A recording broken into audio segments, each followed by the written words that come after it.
Elizabeth's impatience to acquaint Jane with what had happened could no longer be overcome, and at length, resolving to suppress every particular in which her sister was concerned, and preparing her to be surprised, she related to her the next morning the chief of the scene between Mr. Darcy and herself. Miss Bennet's astonishment was soon lessened by the strong sisterly partiality which made any admiration of Elizabeth appear perfectly natural, and all surprise was shortly lost in other feelings.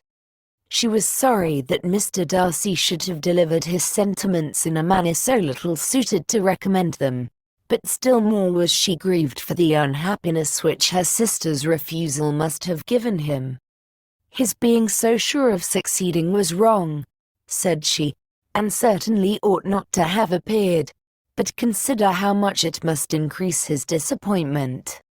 Indeed, replied Elizabeth, I am heartily sorry for him, but he has other feelings, which will probably soon drive away his regard for me. You do not blame me, however, for refusing him. Blame you? Oh, no. But you blame me for having spoken so warmly of Wickham. No, I do not know that you were wrong in saying what you did. But you will know it, when I tell you what happened the very next day.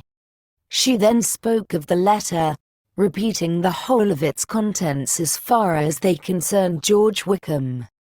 What a stroke was this for poor Jane, who would willingly have gone through the world without believing that so much wickedness existed in the whole race of mankind, as was here collected in one individual. Nor was Darcy's vindication, though grateful to her feelings, capable of consoling her for such discovery. Most earnestly did she labor to prove the probability of error, and seek to clear the one without involving the other. This will not do, said Elizabeth. You never will be able to make both of them good for anything. Take your choice, but you must be satisfied with only one. There is but such a quantity of merit between them, just enough to make one good sort of man, and of late it has been shifting about pretty much. For my part, I am inclined to believe it all Darcy's, but you shall do as you choose. It was some time, however, before a smile could be extorted from Jane. I do not know when I have been more shocked, said she. Wickham's so very bad. It is almost past belief. And poor Mr. Darcy. Dear Lizzie, only consider what he must have suffered. Such a disappointment, and with the knowledge of your ill opinion, too, and having to relate such a thing of his sister. It is really too distressing. I am sure you must feel it so. Oh no, my regret and compassion are all done away by seeing you so full of both. I know you will do him such ample justice, that I am growing every moment more unconcerned and indifferent. Your profusion makes me saving, and if you lament over him much longer, my heart will be as light as a feather. Poor Wickham, there is such an expression of goodness in his countenance, such an openness and gentleness in his manner. There certainly was some great mismanagement in the education of those two young men. One has got all the goodness, and the other all the appearance of it. I never thought Mr. Darcy so deficient in the appearance of it as you used to do. And yet I meant to be uncommonly clever in taking so decided a dislike to him, without any reason. It is such a spur to one's genius, such an opening for wit, to have a dislike of that kind. One may be continually abusive without saying anything just, but one cannot always be laughing at a man without now and then stumbling on something witty. Lizzie, when you first read that letter, I am sure you could not treat the matter as you do now. Indeed, I could not. I was uncomfortable enough, I may say unhappy, and with no one to speak to about what I felt, No Jane to comfort me and say that I had not been so very weak and vain and nonsensical as I knew I had. Oh, how I wanted you. How unfortunate that you should have used such very strong expressions in speaking of Wickham to Mr. Darcy, for now they do appear wholly undeserved. Certainly. But the misfortune of speaking with bitterness is a most natural consequence of the prejudices I had been encouraging. There is one point on which I want your advice. I want to be told whether I ought, or ought not, to make our acquaintances in general understand Wickham's character. Miss Bennet paused a little, and then replied, "Surely there can be no occasion for exposing him so dreadfully. What is your opinion?"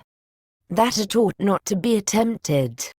Mr. Darcy has not authorized me to make his communication public. On the contrary, every particular relative to his sister was meant to be kept as much as possible to myself, and if I endeavor to undeceive people as to the rest of his conduct, who will believe me? The general prejudice against Mr. Darcy is so violent, that it would be the death of half the good people in Meryton to attempt to place him in an amiable light. I am not equal to it. Wickham will soon be gone, and therefore it will not signify to anyone here what he really is. Some time hence it will be all found out, and then we may laugh at their stupidity in not knowing it before. At present I will say nothing about it. You are quite right.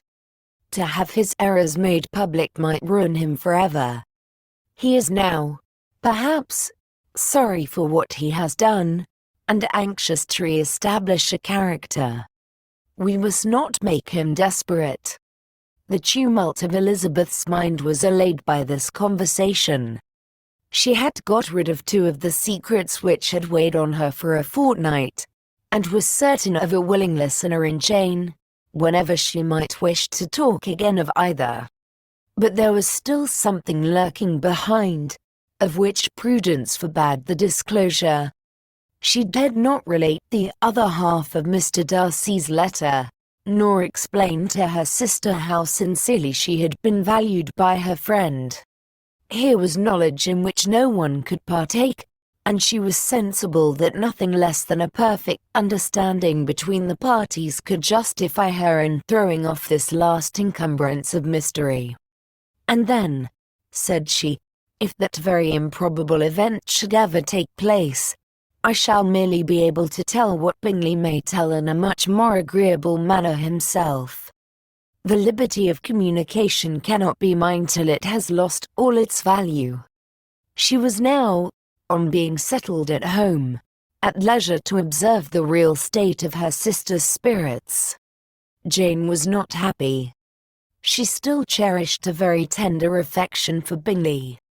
Having never even fancied herself in love before, her regard had all the warmth of first attachment, and, from her age and disposition, greater steadiness than most first attachments often boast, and so fervently did she value his remembrance, and prefer him to every other man, that all her good sense, and all her attention to the feelings of her friends, were requisite to check the indulgence of those regrets which must have been injurious to her own health and their tranquillity. "Well, Lizzie," said Mrs. Bennet one day, "what is your opinion now of this sad business of Jane's? For my part, I am determined never to speak of it again to anybody. I told my sister Phillips so the other day. But I cannot find out that Jane saw anything of him in London. Well, he is a very undeserving young man, and I do not suppose there's the least chance in the world of her ever getting him now. There is no talk of his coming to Netherfield again in the summer, and I have inquired of everybody, too, who is likely to know. I do not believe he will ever live at Netherfield any more.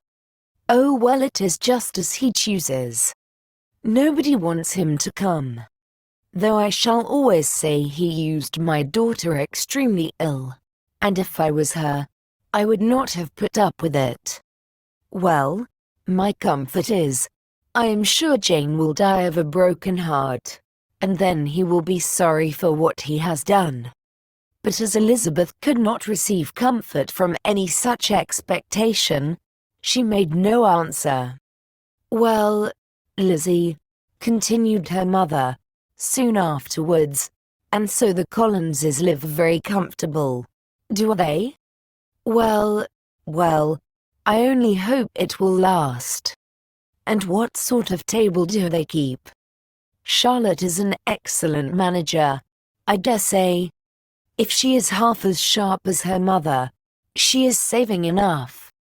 There is nothing extravagant in their housekeeping, I dare say. No, nothing at all. A great deal of good management, depend upon it. Yes. They will take care not to outrun their income. They will never be distressed for money. Well, much good may it do them. And so, I suppose, they often talk of having Longbourn when your father is dead. They look upon it as quite their own, I dare say, whenever that happens. It was a subject which they could not mention before me. No, it would have been strange if they had, but I make no doubt they often talk of it between themselves.